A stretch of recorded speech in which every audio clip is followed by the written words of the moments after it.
प्यारे बच्चों, आज हम मात्रक और मापन का भाग दूसरा करेंगे।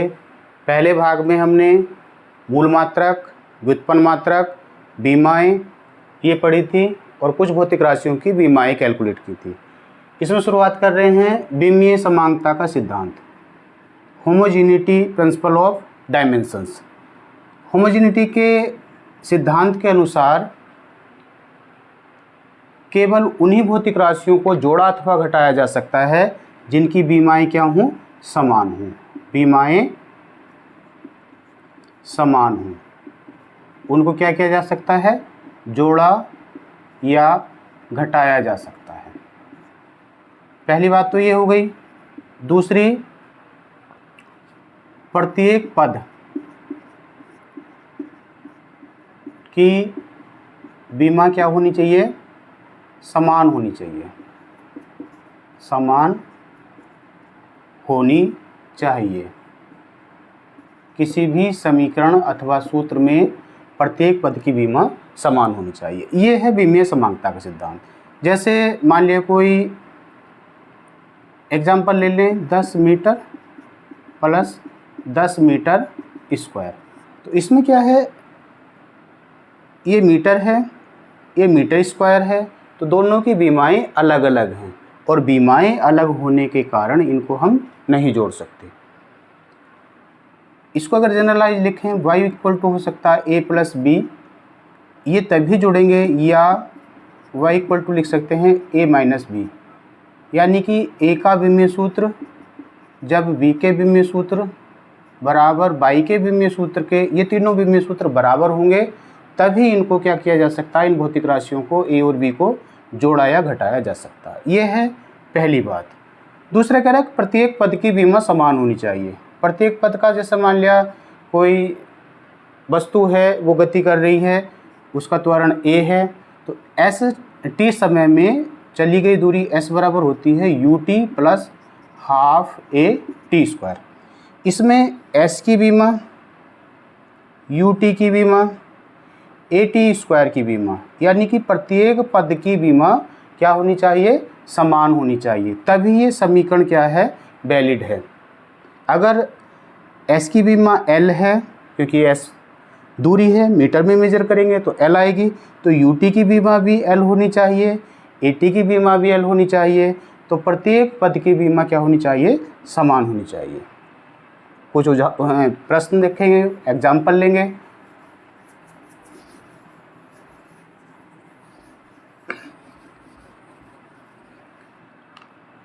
जैसे v इक्वल टू है a t square plus B T plus c, a t square plus B T plus c, जहाँ b है वेग या स्पीड कह लो, या चाल, t है समय। तो इसमें कह रहा है कि a, b और c की बीमा बतानी है। विमीय समांगता का सिद्धांत कहता है कि प्रत्येक पद की बीमा समान होनी चाहिए। इसका मतलब क्या हुआ, ए टी की बीमा किसके बराबर होनी चाहिए, बी की बीमा के। बी क्या है, चाल है, तो ए की बीमा बराबर आनी चाहिए बी अपॉन टी स्क्वायर की बीमा। इसलिए ए की बीमा हो जाएगी एल टी की घात -1 अपॉन टी की घात 2, तो ये ए की बीमा बराबर आ जाएगी L T minus 3 B T की। इसी प्रकार बी टी की बीमा आ जाएगी बराबर बी की बीमा, इसलिए बी की बीमा बराबर आ जाएगी बी अपॉन टी की बीमा। एल टी -1 अपॉन टी, दोनों को एक साथ लिखेंगे, एल टी माइनस घात 2। सी की सी की बीमा आ जाएगी बी की बीमा के बराबर, सी की बीमा बी की बीमा के बराबर। तो सी की बीमा आ जाएगी LT-1। इस तरह से किसी भी समीकरण के प्रत्येक पद में हम क्या देख सकते हैं कि बीमाएं उनकी बराबर होनी चाहिए दोनों ओर। दूसरा उदाहरण ले लेंगे।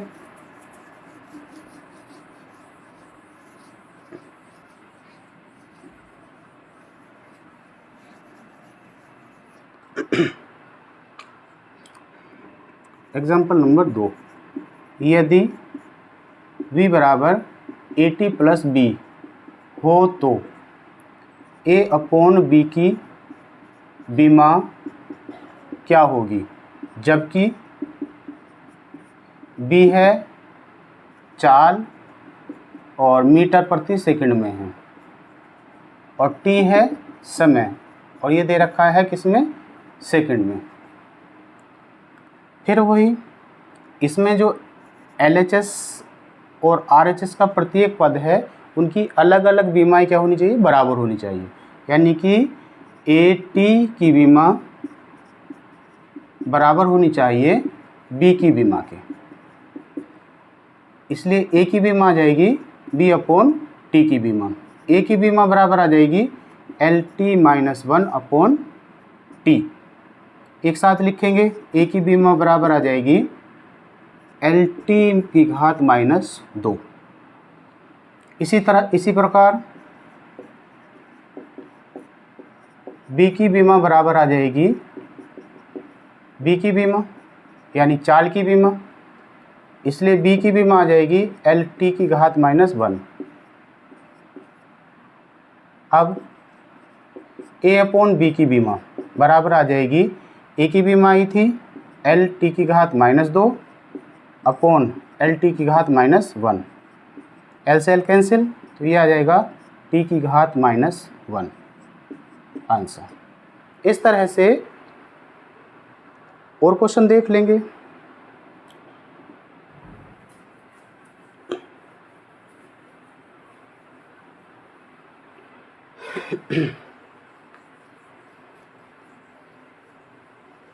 Question number 3, van der Waals gas समीकरण A+P+A/V²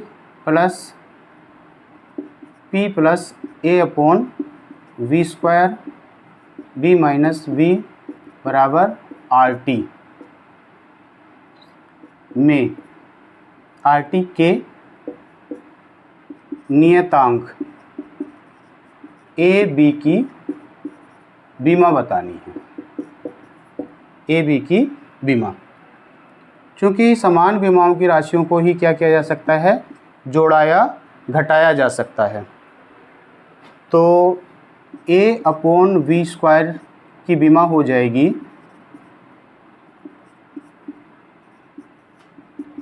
P की बीमा के बराबर। P की बीमा, P क्या है, दाब, P की बीमा, P है दाब, तो इसलिए A की बीमा बराबर हो जाएगी P इंटू V² की बीमा।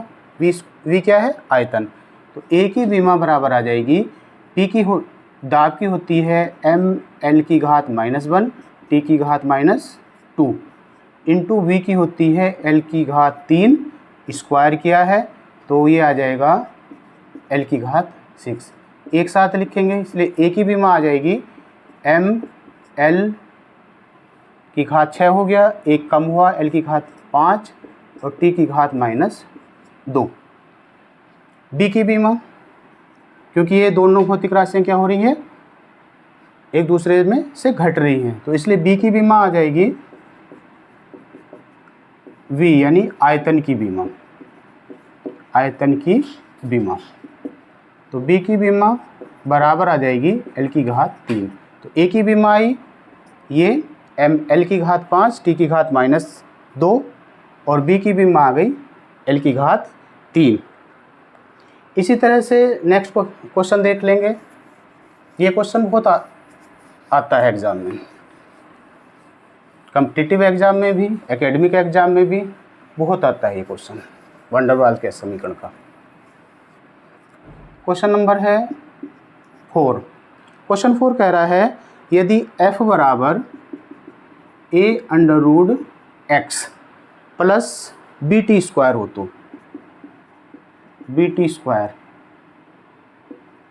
हो तो a अपॉन b की बीमा क्या होगी, जहाँ f क्या है बल, x दूरी है और t है समय।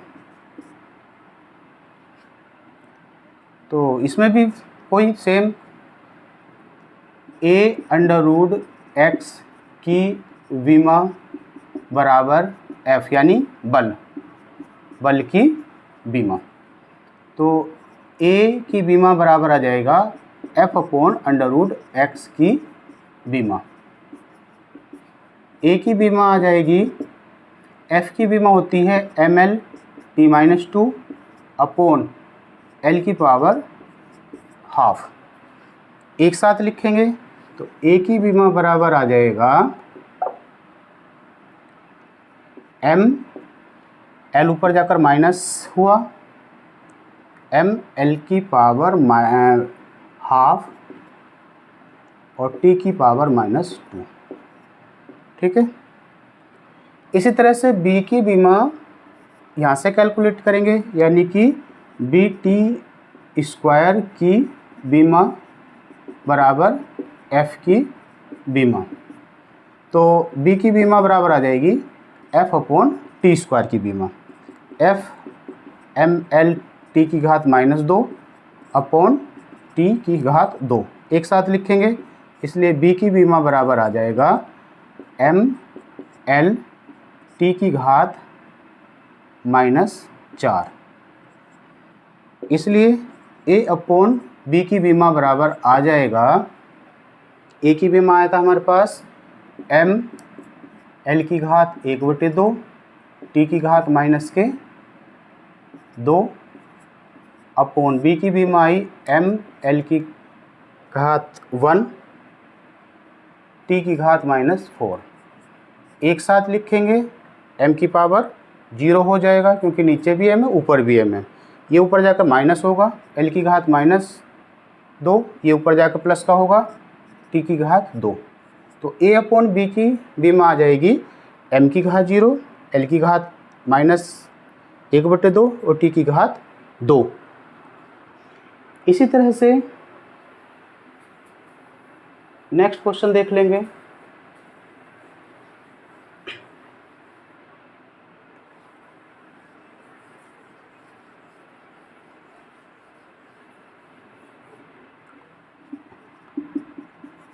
नेक्स्ट क्वेश्चन है v बराबर under root A B B T plus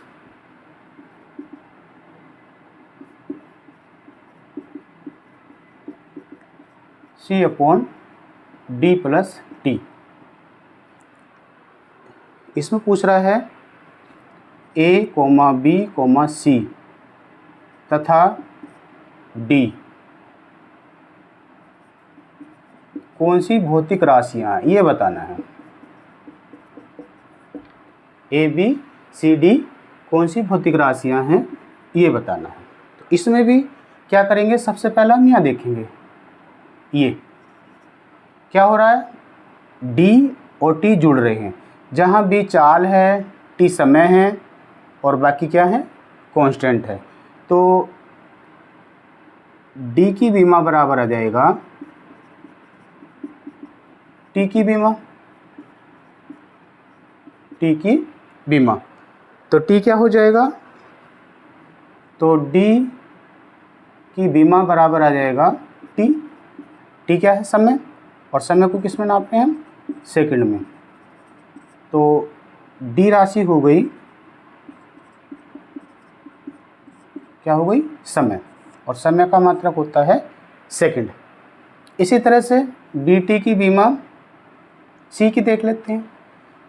D की बीमा यानी सी अपॉन ये डी है तो ये टी है, डी का भी टी आया था, टी ऑलरेडी है तो C अपॉन टी बराबर आया बी टी बी, तो इसलिए C बराबर आया V इंटू टी की बीमा। तो C की बीमा बराबर आ जाएगा L टी की घात -1 और ये आया T, एक साथ लिखेंगे L, और L किसका होता है? मीटर। तो ये क्या हो गया? मीटर हो गया डिस्टेंस या दूरी। ये क्या हो गया था? समय। तो ये हो गई भौतिक राशि दूरी। अब देख लेंगे B। D आ चुका है, C आ चुका है, BT बराबर आ जाएगा किसके? B के। BT बराबर B, तो इसलिए B बराबर आ जाएगा B अपॉन टी। ये आ जाएगा L टी की घात -1 अपॉन टी, एक साथ लिखेंगे L टी की घात -2, और ये किसका होता है? त्वरण का। किसका होता है? त्वरण का। मीटर प्रति सेकंड, इसको लिख सकते हैं मीटर पर सेकंड स्क्वायर, और किसका होता है? त्वरण का। तो B का भी आ गया। A अंडर रूट AB की बीमा बराबर B की बीमा, इसलिए AB की बीमा बराबर B की पावर हाफ, दोनों तरफ वर्क कर दिया, ये B स्क्वायर की बीमा। तो इसलिए इम्प्लाइज दैट A की बीमा बराबर B स्क्वायर अपॉन B की बीमा, B स्क्वायर अपॉन B की बीमा। ये आ जाएगा B L स्क्वायर टी की घात -2 अपॉन, और B की बीमा आई थी L T -2, दोनों एक साथ लिखेंगे, ये आएगा L, ये आएगा L। और L को किस में लिखते हैं? मीटर में। L को किस में लिखते हैं? मीटर में। तो ये हो गया दूरी का, दूरी या विस्थापन की बीमा। इस तरह से कह रहा था कि यदि B इन्हीं के बराबर है तो A B C D की भौतिक, A B C D कौन सी भौतिक राशियां हैं? तो D तो आया समय, C आया दूरी, B आया है त्वरण, और A आया दूरी। तो इस तरह से विमीय समांगता के सिद्धांत से भौतिक राशियों के विमाएँ कैलकुलेट कर सकते हैं और उनसे भौतिक राशियां प्राप्त कर सकते हैं। अब हम करते हैं विमाओं के उपयोग। विमाओं के उपयोग, यूज ऑफ डायमेंशंस। विमाओं के 3 उपयोग हैं। पहला है किसी समीकरण अथवा सूत्र की सत्यता की जांच करना। पहला, जैसे मान लीजिए कोई भी समीकरण है वो सही है या गलत है, उसकी जांच करेंगे। कोई भी समीकरण या सूत्र है उसमें 2 पक्ष होते हैं, एक तो होता है LHS, एक होता है RHS। यदि LHS का विमीय सूत्र RHS के विमीय सूत्र के बराबर है तो ये सही या सत्य होगा समीकरण। यदि LHS का विमीय सूत्र RHS के विमीय सूत्र के बराबर नहीं है तो दिया गया समीकरण असत्य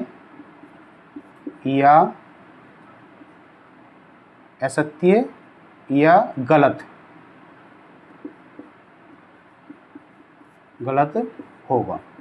ये है इसका पहला यूज। इसमें देख लेंगे, जैसे मान लिया कि एग्जाम्पल ले लेंगे, S बराबर UT plus half AT square, या इतना ले लेंगे कि S बराबर हाफ AT स्क्वायर। ये तब कब आएगा जब प्रारंभिक वेग इसका क्या है 0 हो। तो इसमें जो LHS है, LHS का विमीय सूत्र हो जाएगा S की बीमा, S क्या है दूरी है, दूरी की बीमा आ जाएगी m की पावर 0, l की पावर 1 और t की पावर 0। ये आया इक्वेशन फर्स्ट। RHS में ये संख्या है, संख्या विमीयहीन राशि है, तो RHS का विमीय सूत्र बराबर a की बीमा इंटू t² की बीमा। a क्या है त्वरण है, त्वरण की बीमा होती है LT की घात -2 इंटू t² की होगी t²। दोनों को एक साथ लिखेंगे LT की घात 0 और इसको लिख सकते हैं m की घात, ये इसकी घात 1 0, l की घात 1, t की घात 0। यह है इक्वेशन 2। इक्वेशन 1 एंड 2 से LHS का विमीय सूत्र बराबर किसके है RHS के विमीय सूत्र के। अतः समीकरण क्या S बराबर ½ AT² सही है आंसर। इस तरह से किसी भी समीकरण या सूत्र की सत्यता की जांच की जा सकती है। एक और देख लेते हैं।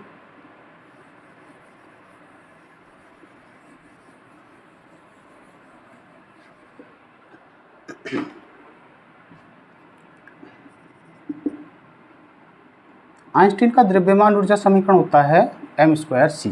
ये देखना है सत्य है या असत्य है, सत्य है या असत्य है, ये देखना है। इसमें भी क्या करेंगे, ये ऊर्जा है, द्रव्यमान है, c है प्रकाश का वेग। तो LHS का विमीय सूत्र बराबर E की बीमा, E की बीमा, और E की बीमा होती है ml² t की घात -2। ये हो गया समीकरण नंबर 1।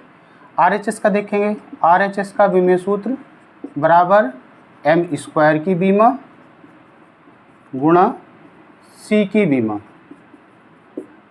m² की बीमा m² इंटू c की आएगी LT-1। एक साथ लिखेंगे m² LT-1। यह है इक्वेशन 2।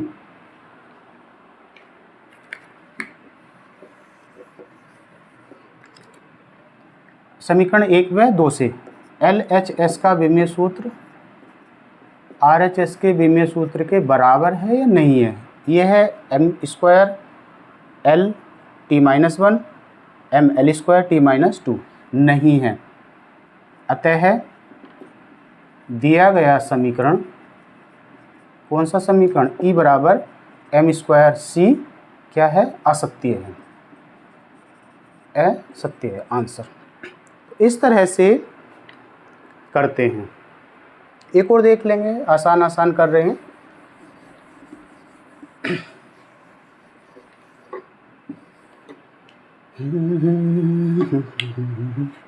एग्जाम्पल नंबर 3 T = 2 पाई L/g के।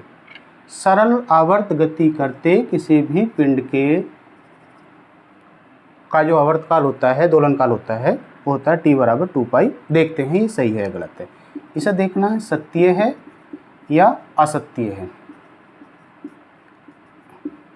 इसमें भी LHS का विमीय सूत्र बराबर m0 L0 t की घात -1। आवर्तकाल समय का मात्रक सेकंड होता है और विमा हो जाएगी इसकी t।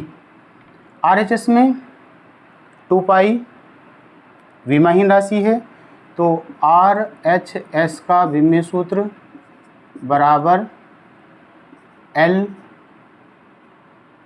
की बीमा गुणा g की पावर -1 की बीमा, ये अपॉन g की बीमा, ऐसे लिख लो आसान हो जाएगा। L/g की बीमा, L की बीमा Li, g की बीमा आ जाएगी LT-2। गुरुत्वीय त्वरण की बीमा या रेखीय त्वरण जो भी होता है सबकी बीमा क्या होती है LT-2। एक साथ लिखेंगे तो ये आ जाएगा L, L से L कैंसिल हो गया, L की पावर 0 T की पावर 2, ठीक है। या इसको लिख सकते हैं M0 L0 T स्क्वायर। यह आया इक्वेशन 2।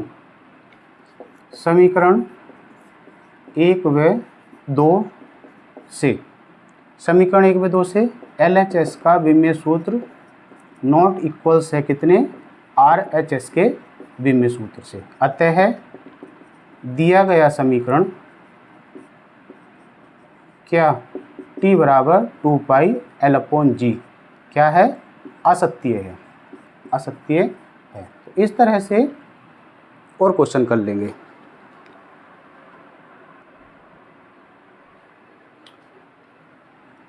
दूसरा यूज है एक पद्धति के मात्रकों को दूसरी पद्धति के मात्रकों में बदलना, मात्रकों में बदलना। जैसे कोई भी क्वांटिटी हमने देखी थी तो उसमें n और u ले रहे थे, n और u। इसमें ये न्यूमेरिकल वैल्यू था, ये इसकी क्या थी, यूनिट थी। अगर हम किसी भी, जैसे मान लिया कहते हैं हम 1 मीटर बराबर 100 सेंटीमीटर, ठीक है, 1 किलोग्राम बराबर 1000 ग्राम। इसमें क्या हो रहा है कि इसमें ये MKS पद्धति में है, ये CGS पद्धति में है। इसमें नंबर बदल रहा है, क्या बदल रहा है, नंबर बदल रहा है। ये भौतिक राशि MKS से किस में बदल रही है, CGS में, यानी एक पद्धति से दूसरी पद्धति में बदल रही है। लेकिन इनकी बीमाएँ क्या है, सेम है। इसकी पावर 1 था, यहाँ भी पावर 1 होगा, ये पावर 1 था, यहाँ भी पावर 1 होगा। यानी कि जब भी किसी भौतिक राशि को एक पद्धति से दूसरी पद्धति में बदलते हैं तो उनकी बीमाओं में, उनकी घातों में कोई चेंज नहीं होता। मान लिया कि कोई भी क्वांटिटी है, उसका एक पद्धति में विमीय सूत्र बन रहा है M1 N1 L1 की पावर A, M1 की पावर A, L1 की पावर B और T1 की पावर C। ये हो गया एक पद्धति में, पद्धति नंबर 1। इसको मान लिया हमने MKS पद्धति में मान लिया। दूसरी पद्धति में बनेगा इसका N2 M2 की पावर A, पावर सेम रहेगी, L2 की पावर B, T2 की पावर C। ये आया किसमें, पद्धति नंबर 2 में, पद्धति नंबर 2 में, पद्धति नंबर 2 मान लिया CGS पद्धति। तो अब ये बराबर किसके है, MKS की वैल्यू CGS की वैल्यू, यानी 1 मीटर कह दो या 100 सेंटीमीटर कह दो, बात क्या है, बराबर है। तो इसका मतलब क्या है कि ये वाली वैल्यू इस वैल्यू के क्या होनी चाहिए, बराबर होनी चाहिए, यानी क्वांटिटी क्या होनी चाहिए, बराबर होनी चाहिए। अतः क्या होना चाहिए, N1 M1 power A, L1 power B, T1 power C किसके बराबर होना चाहिए, N2 M2 power A, L2 power B, T2 power C। यदि N1 क्या है, ज्ञात है, ये ज्ञात है, और N2 क्या है, अज्ञात है, तब N2 बराबर हो जाएगा, N2 बराबर N1 गुणा M1 अपॉन M2 की power A, L1 upon L2 की पावर B और T1 अपॉन T2 की पावर C। और यही फॉर्मूला क्या करते हैं, यूज करते हैं, यानी N2 बराबर M1 अपॉन M2 की पावर ए L1/L2 की पावर B और T1/T2 की पावर C। इससे अज्ञात भौतिक राशि की का मान ज्ञात किया जा सकता है। उदाहरण देख लेंगे।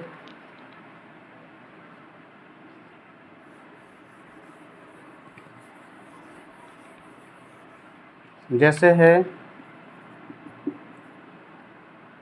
एक न्यूटन बराबर कितने डाइन। तो न्यूटन जो है MKS पद्धति में किसका मात्रक है? बल का मात्रक।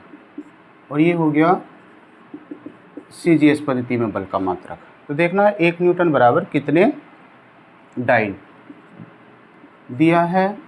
N1 बराबर 1, N2 ज्ञात करना है। तो जिस भौतिक राशि को हम विमा में बदल रहे हैं उसका हमें विमीय सूत्र पता होना चाहिए। यानी बल का विमीय सूत्र होता है mn T-2, m की पावर 1, l की पावर 1 और t की पावर -2। तो इसमें क्या करेंगे, ये वाली वैल्यू यहाँ रखेंगे। N2 बराबर आ जाएगा N1 की वैल्यू 1 इंटू M1 आया किलोग्राम में, क्योंकि MKS से हम CGS में बदल रहे हैं, अपॉन ग्राम की पावर, m की पावर 1 था तो ये पावर बन गई 1 इंटू मीटर प्रति सेंटीमीटर और इसकी पावर बनी 1 इंटू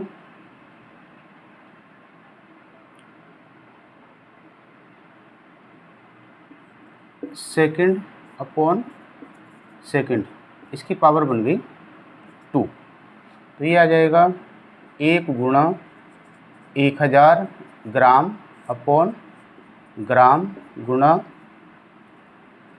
100 सेंटीमीटर अपॉन सेंटीमीटर गुणा 1। इससे कट गया पूरा।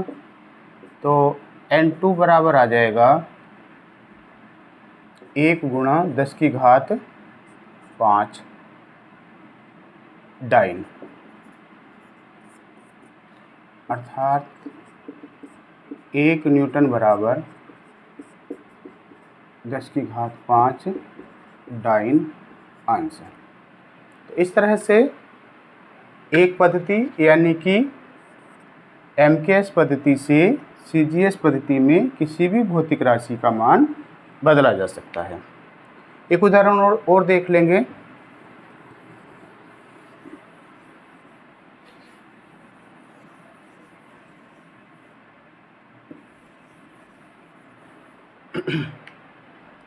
एग्जाम्पल नंबर 2, 1 जूल बराबर कितने अर्ग।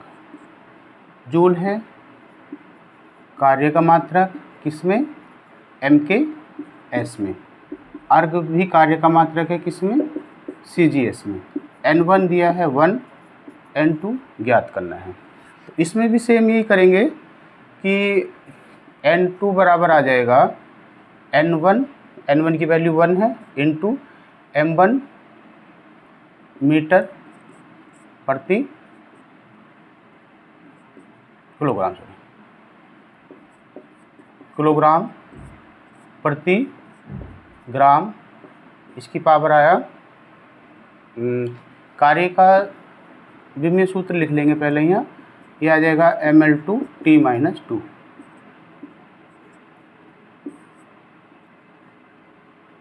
ठीक है, तो m की पावर 1 यह आया मीटर अपॉन सेंटीमीटर, इसकी पावर 2 गुणा सेकंड अपॉन सेकंड, इसकी पावर -2।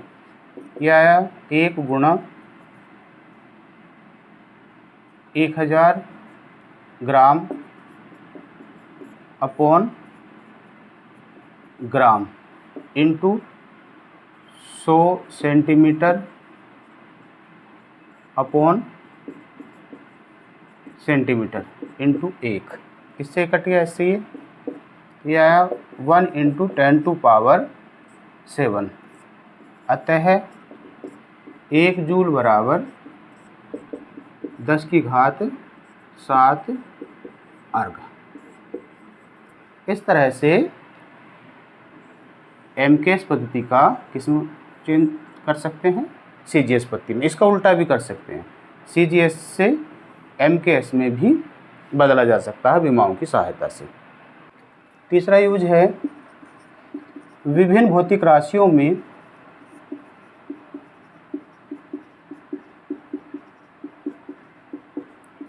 में संबंध स्थापित करना। संबंध स्थापित करना, ये क्वेश्चन लगभग हर साल नीट की परीक्षा में, IIT मेंस की परीक्षा में आता है, बोर्ड एग्ज़ाम में भी आता है। तो एग्जाम्पल से ही समझेंगे। माना यदि सरल लोलक का आवर्तकाल T, लोलक की लंबाई L तथा G पर, G है गुरुत्व त्वरण, पर निर्भर करता है, तो विमीय विधि से इसके सूत्र की व्युत्पत्ति कीजिए या निगमन कीजिए। ठीक है, ये क्वेश्चन है। तो माना सॉल्यूशन में देखेंगे, माना T डिपेंड करता है L की घात A पर और G की घात B पर, या इसको लिख सकते हैं T बराबर K L की घात A और G की घात B। इसको लिख दिया इक्वेशन फर्स्ट। LHS का भी में सूत्र आ जाएगा m0 L0 T की पावर 1। RHS का भी में सूत्र, ये नियतांक है, L की पावर यानी लंबाई की पावर A, गुरुत्व त्वरण G, L की पावर L इंटू T की पावर -2 की पावर B। L की पावर A, L की पावर B यहाँ बना, और ये आया T की पावर -2B।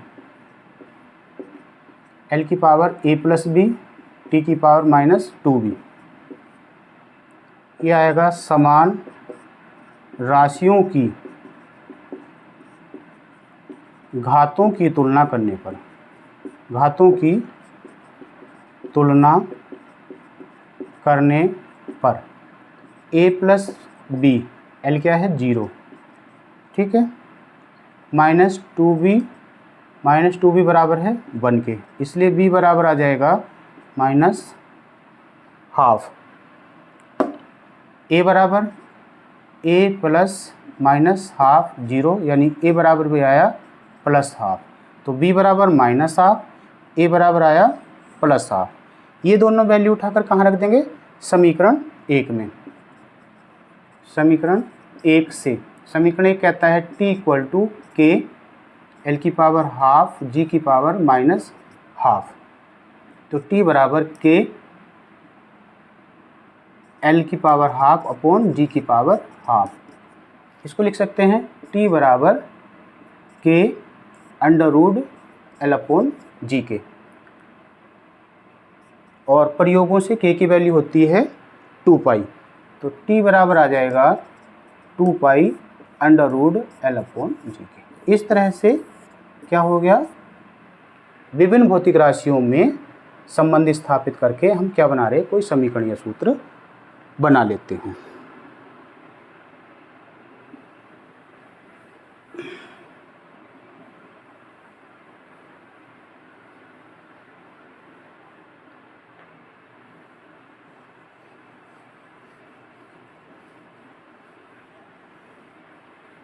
एक एग्जाम्पल और देखेंगे इसमें, जैसे कि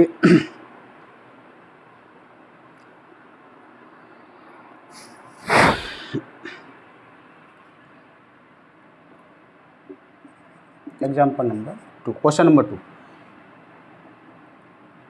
द्रव्यमान ऊर्जा समीकरण E बराबर mc² की व्युत्पत्ति या निगमन विमीय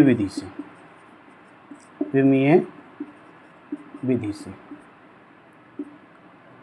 माना E प्रोपोर्शनल K m की पावर A और C की पावर B, ये m इक्वल टू ये है, ये नियतांक है।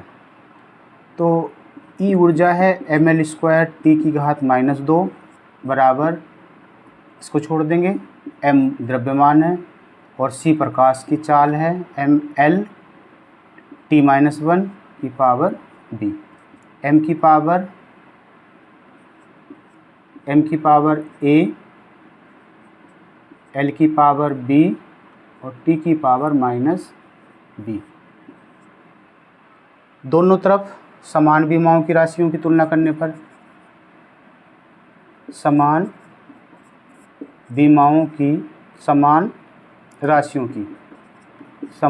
राशियों की घातों की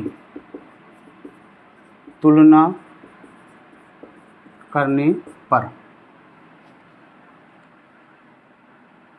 A बराबर आ जाएगा 1 और B बराबर आ जाएगा 2, यानी A बराबर 1 और B बराबर आ जाएगा 2।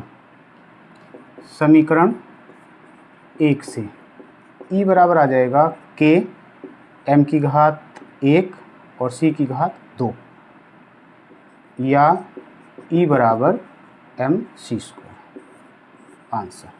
इस तरह से हम विभिन्न भौतिक राशियों के क्या कर सकते हैं, इसमें संबंध स्थापित कर एक सूत्र की व्युत्पत्ति कर सकते हैं। ये हैं विमाओं के उपयोग। और एडवांस क्वेश्चन जो एग्ज़ाम में आए हुए हैं हम नेक्स्ट क्लास में करेंगे, बहुत अच्छे से प्रैक्टिस करना है इसकी। और नेक्स्ट क्लास में हम इसके जो टिपिकल क्वेश्चन हैं, जो अच्छे क्वेश्चन हैं, वो करेंगे। Thank you.